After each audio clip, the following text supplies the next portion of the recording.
Bismillahirrahmanirrahim. Assalamualaikum warahmatullahi wabarakatuh. Alhamdulillahirabbil alamin. Wassalatu wassalamu ala asyrafil anbiya'i wal mursalin Sayyidina Muhammadin nabiyil ummiyin wa ala alihi wa ashabihi ajma'in. Asyhadu an la ilaha illallah wa asyhadu anna Muhammadan abduhu wa rasuluh.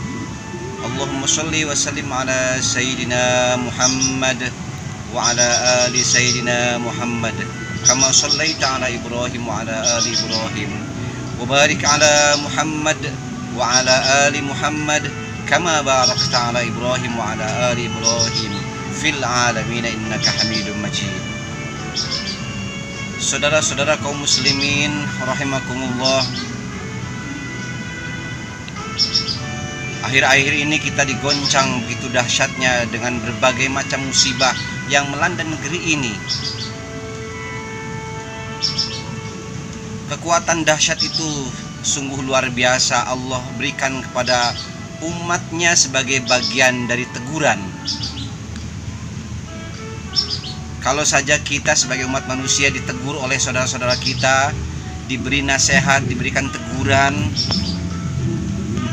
kita sebagai manusia kadang-kadang kita juga merasa tersinggung padahal kita sebenarnya salah. Tapi apa yang Allah berikan kepada umat manusia, teguran-teguran itu, tapi kita lupa kadang-kadang teguran itu. Kita lupa, kita kurang merasa, kita kurang peka. Padahal itu teguran untuk meningkatkan kita kewaspadaan kita kepada Allah Subhanahu wa taala, agar kita tidak lupa, agar kita tetap ingat kepada Allah sebagai pencipta, dan kita sebagai hamba adalah punya tugas untuk mengabdikan diri dalam setiap langkah kehidupan kita. Sudah jelas bahwa kita diberikan perangkat dalam sehari itu, satu hari semalam kita diberikan waktu untuk beribadah kepada Allah, salat wajib 5 waktu, belum lagi yang lain-lain. Itu hubungan kita dengan Allah. Tetapi kita juga harus memberikan sumbangsih kepada selain diri kita, yaitu apa?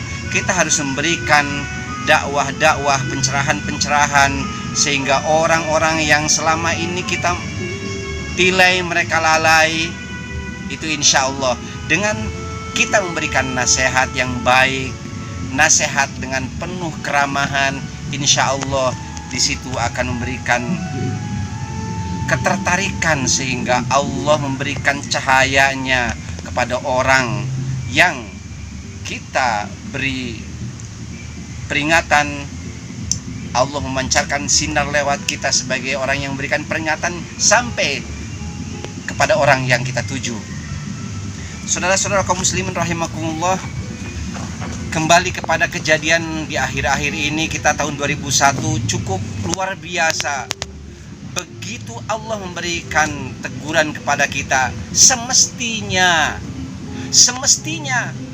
kita harus lebih waspada lagi, karena Allah sendiri yang memberikan teguran kepada kita. Kita tidak memandang bahwa itu adalah umat muslim yang di sana, yang jauh di sana, mereka yang kena bencana, kita sebagai muslim yang tidak kena bencana kemudian kita leha-leha. Tidak seperti itu. Tetapi kita sebagai umat muslim itu adalah seperti satu jiwa, kal jasadil wahid. Kalau satu merasa sakit, kita sebagai umat muslim juga kita merasa sakit. Nah, ketika orang lain merasa menderita, maka kita sebagai umat muslim harus terus meningkatkan kewaspadaan, meningkatkan keimanan kita kepada Allah Subhanahu wa taala. Kemudian kita juga dalam kondisi yang musim hujan ini, kondisi yang tentu dengan diiringi berbagai macam curahan hujan, kemudian ada kabut. Jangan sampai lupa bahwa saudara-saudara, ternyata kabut bisa jadi dimaknai dengan dukhon. Dukhon di situ berarti juga adalah ujian. Dukhon itu adalah satu ciri bahwa nanti satu saat kita ketika akhir kiamat tiba, maka umat Islam nanti ketika menghirup dukhon itu dia merasa pilek. Kemudian orang-orang selain umat muslim, dia seperti halnya perih rasanya tenggorokan. Karena kita bisa membedakan umat muslim saja, umat Islam saja masih merasakan perihnya begitu ketika seperti orang pilek. Bagaimana terasa tidak nikmatnya, apalagi orang yang tidak beriman kepada Allah Subhanahu wa taala. Saudara-saudara kaum muslimin rahimakumullah, saya akan bacakan satu ayat Al-Qur'an yang berbunyi A'udzubillahi minasyaitonirrajim. Bismillahirrahmanirrahim. فارتقب يوم تأتي السماء بدخان مبين يغشى الناس هذا عذاب أليم صدق الله العظيم.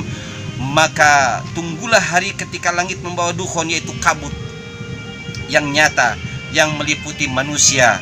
Inilah azab yang pedih. Quran surat Ad-Dukhan ayat 10 hingga 11. Kemudian Al-Imam Al-Qurtubi dalam tafsirnya menjelaskan tentang makna ad-dukhon dalam ayat ini, yaitu yang berbunyi wa fid dukhoni aqwalun thalathatun. Al-awwal annahu man asyratus sa'ah lam yaji' ba'd, wa mimman qala inna ad-dukhana lam ya'ti ba'd. Ali wa Ibnu Abbas wa Ibnu Umar wa Abu Hurairah wa Zaid bin Ali wal Hasan wa Ibnu Ubay Malikah. Al-qawlu tsani inna dukhana huwa ma asaba Quraisyan minal ju' bi du'ai Nabi sallallahu alaihi wasallam hatta kana ar-rajulu yara bainas sama wal ard dukhanan. Qala Ibnu Mas'ud al-qawlu tsalits innahu yawma fathi Makkah lama hajabat as-sama al-ghubrah. Qalahu Abdurrahman al-A'raj. Makna ad-dukhon ada 3 pendapat. Pertama, ad-dukhon adalah salah satu tanda hari kiamat yang belum terjadi. Di antara yang berpendapat demikian adalah Ali, Ibnu Abbas, Ibnu Amr, Abu Hurairah, Zaid bin Ali, Al-Hasan, dan Ibnu Abi Mulaikah.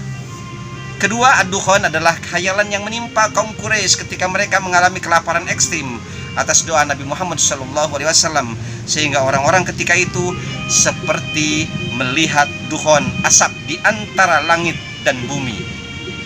Ini adalah pendapat Ibnu Mas'ud. Kemudian yang ketiga adalah ad-dukhon adalah debu yang mengepul di hari Fathu Makkah sehingga menutupi langit. Ini adalah pendapat Abdurrahman Ar-Raji.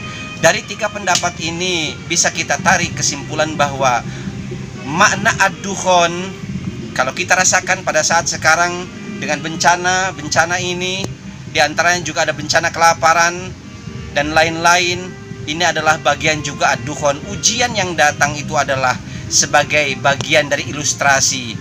Ad-dukhon di situ sebagai ilustrasi bahwa kita harus benar-benar menerima, kita benar-benar memperbaiki ujian yang diberikan oleh Allah Subhanahu wa taala kepada kita semata-mata lillah, semata-mata dengan ikhlas, yaitu untuk meningkatkan ketakwaan kita kepada Allah Subhanahu wa taala. Saudara-saudara kaum muslimin rahimakumullah, mari kita berbenah diri. Tanda-tanda alam yang sudah sekian lama, yang sudah sering terulang karena ulah manusia, jadikan itu sebagai bagian dari pelajaran buat kita untuk meningkatkan kita kedekatan kepada Allah Subhanahu wa taala. Mudah-mudahan bisa bermanfaat.